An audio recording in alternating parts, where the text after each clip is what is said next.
Good morning. I'm just getting over a little bit of a cold, so bear with me if my voice is a little scratchy today.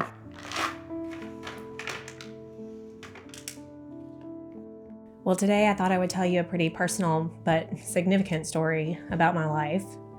It's my experience growing up as a Jehovah's Witness, and ultimately of leaving and being shunned by my mother and most of the people that were in my life growing up. It's a story I've kept sort of bottled up for the most part because as an adult, it's something I've just tried to forget and move past. And I've done an okay job, but it turns out it's not something I will ever forget, and it will always affect me. I've personally done a lot of healing just from listening to others' experiences who've been through the same thing. If you've had any experience with Jehovah's Witnesses, then you know they believe they have the one and only true religion. And when speaking to each other, the witnesses usually refer to being a witness as being in the truth.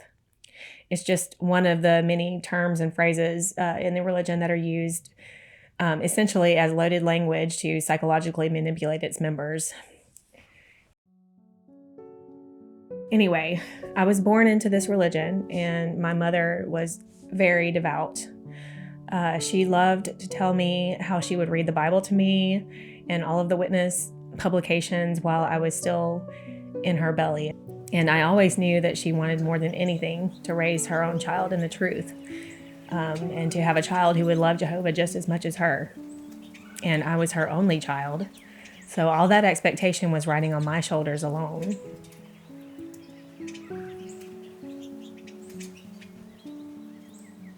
The major theme in the witness religion is Armageddon. And according to the witnesses, Armageddon was always just around the corner and would happen at any moment. It would catch the world off guard like a thief in the night. Now, decades have gone by, and more than a century actually, and none of their end-time predictions have actually come true. But my mother is dedicated and will always be dedicated, and she will believe and chase that utopian dream of eternal life in paradise on a Jehovah's Witness earth. This idea of Armageddon is where problem number one is for me. I loved my mom, and I wanted to make her happy, but I also loved my dad. This was a huge dilemma because he wasn't in the truth, which meant he would not survive Armageddon because only Jehovah's Witnesses are allowed into the quote, new world. You see, through all this loving kindness, patience, and mercy, Jehovah is waiting for as many people to join his one true religion before wiping everyone out at Armageddon, except for the witnesses. Now, from an intuitive standpoint, that never really sat right with me. I would look around at the kids at school, my teachers, my neighbors, my grandparents, and I thought, why would God kill them? They're good people. If God is loving and merciful, he wouldn't be a murderer, right? But I was taught to ignore any and all doubts and always trust in God and his earthly organization, which is spreading the truth.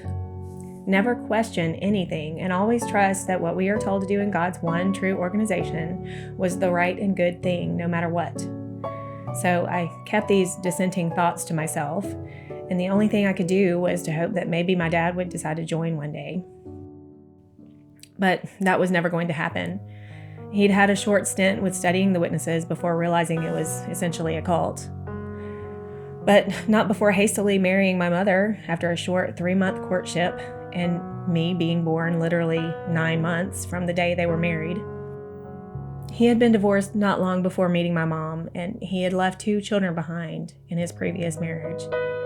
And I believe he deeply regretted that and had resolved to never do that again. Now, because we had the truth, that meant we were God's chosen people, which also meant that everyone else was not chosen. They were, quote, part of the world, a phrase used to distinguish us from them. Worldly people, like my dad, would not inherit God's new earth and would be destroyed at Armageddon. This meant we needed to do everything possible to keep ourselves separate from them, separate from the world. So even though we couldn't physically keep ourselves from non-Jehovah's Witnesses or worldly people, We were constantly reminded of the dangers of making friendships with them or joining in any of their worldly activities or holidays.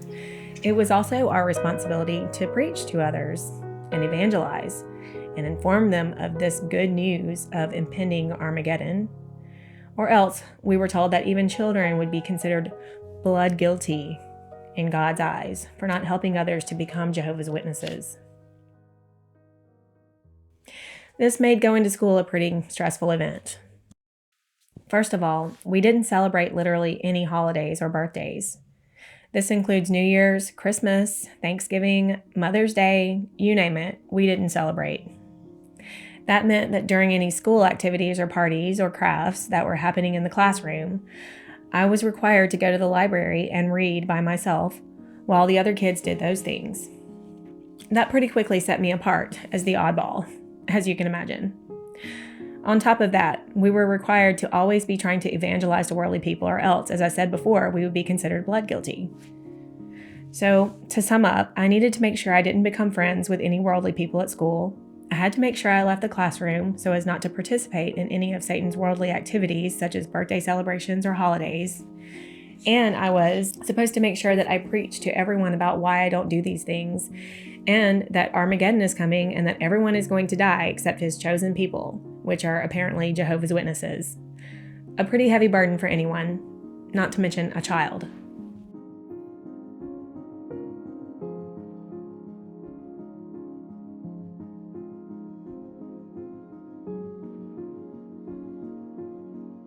Stressed out, anxious, guilty, and lonely are some of the words I would use to describe my existence growing up. I felt I had the weight of the world on my shoulders, and I always felt I would never be good enough for God because naturally it was hard not to want to be friends with people, and it was difficult trying to casually insert the end of the world coming into our conversations. It's just not a topic that most kids naturally want to talk about.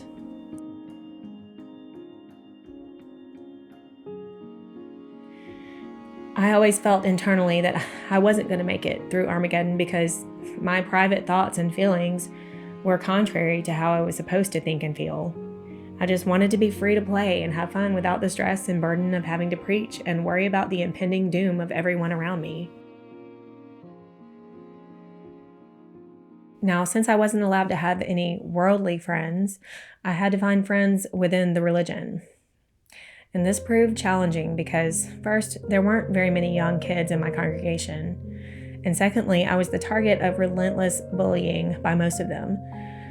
I could never understand why, but I think it was mostly because my mother is the most devout version of a witness you can imagine. My mom would do things like make us sit on the very front row at every meeting, and she would always sing loudly over everyone else. So you could always hear her over the quiet, nonchalant voices of everyone else who were singing by force rather than desire. And she was just always trying extra hard to be the most perfect, most exemplary Jehovah's Witness. And that made her really awkward. And I was attached to her, and it made me awkward. So I think that may have been a big reason why I was such a target of bullying. But in general, those JW kids were just awful. In fact, I always felt safer and more comfortable around worldly kids at school. Going to the Kingdom Hall, which is what they call their church, was just another source of worry and angst because I would have to deal with those mean kids, in addition to having to be in uncomfortable dress clothes and sit through an excruciatingly long and dull meeting where basically the same messages that we had heard 1,000 times about end times were being repeated over and over again. I thought it would never end. Essentially, I just grew up always feeling stuck between a rock and a hard place, and there was no escape. I wasn't allowed to do any kind of extracurricular activities or hobbies or anything. Life was literally just endless meetings at the Kingdom Hall and knocking on people's doors trying to convert them. Saturday mornings meant getting up early, getting dressed up, and walking door to door to awkwardly disrupt people's lives to tell them about the end coming. While worldly kids were doing summer camps or just relaxing, my entire summers were filled with never-ending door knocking with my mother. I had to get up early almost every summer morning to go out into the preaching work with her. Now, as far as schoolwork and education in general and grades were concerned, it really was not important. My mother never even asked me about my grades or anything going on at school. The ever-present idea that Armageddon was just around the corner pervaded our existence, and that was the only focus, so nothing else really mattered. We just needed to get through this system of things and get into the new world. This also meant that higher education was unimportant and, in fact, highly discouraged. I grew up understanding that a college education was not in the cards for me. I just knew that was going to be prohibited. So for the most part, I never realized my full potential with education. I worked just hard enough to get to the next grade level and get my high school diploma. That was all that mattered. No one cared, and I grew up just thinking I would never be allowed to do anything with my life other than to be a Jehovah's Witness. Now you're probably wondering why my non-Jehovah's Witness dad just sat back and allowed all this to happen. And I honestly cannot answer that question, other than to tell you that he had a slew of his own problems. He had a stressful job, and he always seemed depressed, and he had a problem with drinking. It was just complicated. He was struck with cancer in 2013 and died within just a couple of weeks after it was discovered. So I never really got a chance as an adult to really talk to him about my whole situation growing up. I just know that he had some mental challenges, and it was hard and complicated. I will say the one thing my dad did step up and make happen for me was to ensure that I would be allowed to play an instrument and be part of the school band. And this was something my mother would never have approved of if my dad hadn't forced it. It would require time after school for practices and events like football games, concerts, etc., and that would put me in the company of worldly people more than I needed in my mom's eyes. And I remember vividly the argument they had over it. It involved a lot of yelling and crying on my mother's part. But I was elated and so thankful that I would finally be able to do something interesting to me, and music had always been a passion of mine. Now, high school band is where I got my first crush. Of course, dating wasn't allowed, especially at my age. You're really not supposed to date unless you're ready to get married, and specifically looking for marriage. And really, dating isn't even a thing in this religion. Even if you're 40 years old, you're required to always have a chaperone. So it makes getting to know someone awkward and difficult. Anyway, I knew all of this, so this crush of mine had to be kept secret at all costs. I wasn't allowed to have any worldly friends at all, much less boyfriends. So I would sneak late at night and call him on the phone, but I eventually got caught, of course, which resulted in my mother calling his parents and having a super cringy, embarrassing conversation about how she doesn't allow me to date, and especially not people who weren't Jehovah's Witnesses. She was not shy about telling people that and made no qualms about it. You can imagine how insulted his parents must have been. Well, anyway, this boy really liked me, and I think the fact that our courtship was strictly forbidden just fueled the fire for us, which is unfortunate because it continued to the point that he decided to go ahead and study with the witnesses to gain their favor and marry me. And yes, that is what actually happened. He went so far as to study, and he got baptized. And we got married a month after high school graduation.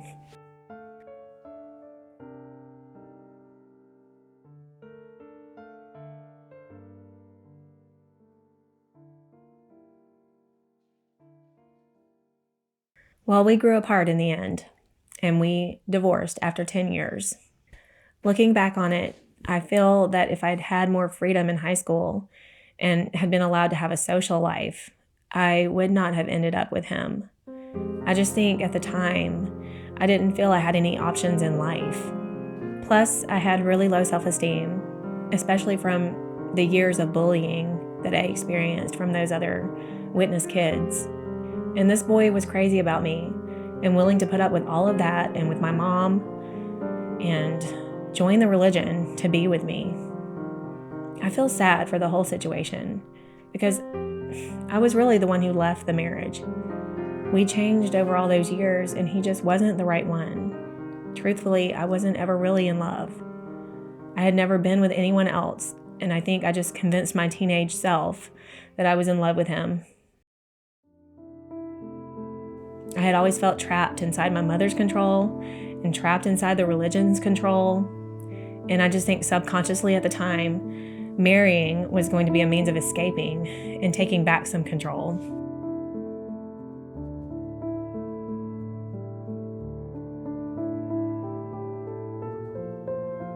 And escape we did. My husband was one of those self-taught tech geniuses. He had started teaching himself computer programming languages at around 13 years old. He was so good at it that he had already landed a job that paid a solid salary by the time he was 17, enough to support the two of us. So about a year after we got married, we ended up moving from a small town to a big city where he got an even bigger position and a pretty hefty raise. Now, having moved away from my hometown meant I was no longer under the constant surveillance of my mother and my congregation elders and everyone I knew there. We started slacking in our meeting attendance and preaching work duties, and we started living more like normal people. This was the first time I started to get a taste of true freedom, to start relaxing and just enjoying life. We started making non-JW friends and started traveling around the world. And I was desperate to do something more meaningful for myself. So I even started going to college. Now, I knew my mother would never approve of any of this. So I kept this all a secret and basically led a double life from her standpoint. The witnesses have a very strict shunning policy. And I knew that if I did anything to get myself removed from the religion, that my mother would drop me in an instant and live her life as if I no longer existed. But I still loved my mother, and I wanted her approval, and I wanted to make her happy. So I continued just letting her believe that I was still being a good witness and doing all of the right witness things. I was also still brainwashed into believing that the witnesses really were the one true religion. So in my mind, I had accepted that I was just going to be killed at Armageddon. And I thought I was never going to be good enough no matter what. So I just gave up and I decided I should just try to enjoy what little time I still had. I don't know what my husband's thoughts were at the time. I honestly don't think he thought of it that much. He hadn't had that childhood indoctrination that I had had. And his parents certainly were not keen on him joining the religion, but they still accepted and loved him no matter what. So I don't think he was worried about maintaining his good witness status. Now, despite our finding a little freedom together and having some fun in the big city, things were starting to fall apart in our marriage, more for me than for him. We just grew up and our interests changed and we just became different people altogether. And we had our set of problems that I wasn't willing to live with anymore. I had expressed my discontent many times over the years. And really, to make a long story short, I filed for divorce finally after 10 years. Now, divorce is strictly forbidden in the witness religion and is a big reason, among all the other factors, that I let my unhappy marriage go on for 10 long years. Looking back, I wish I'd had the guts to end it much earlier, but I knew ending my marriage would also be the ending between me and my mother. I couldn't keep a divorce hidden from my mother, and getting a divorce would be grounds for disfellowshipping or removal from the religion. I was 28 at this point, and I'd had enough of trying to live to please other people. I wanted to be my authentic self, even if it meant leaving everything behind and losing all connections to my past, including my mother. I wanted to learn who I really was